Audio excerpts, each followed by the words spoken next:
Hello guys, welcome back to my channel. আজকে আমরা আপনাদের যে ভিডিওটি দেখাতে চলেছি সেটি হলো শান্তিপুর থেকে কৃষ্ণনগর হয়ে নবদ্বীপ আমঘাটা যে রেল চালু হওয়ার কথা ছিল সেটা আজকে 27শে মার্চ 2024 আজ ফার্স্ট ট্রায়াল হলো।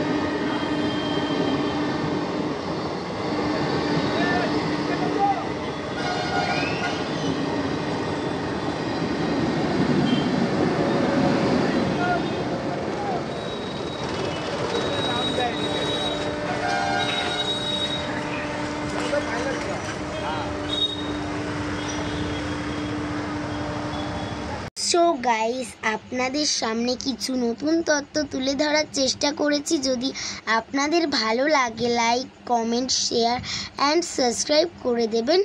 আর আমাদের ভিডিওটিতে যদি কোনো ভুল হয়ে থাকে ক্ষমা করে দেবেন। নমস্কার।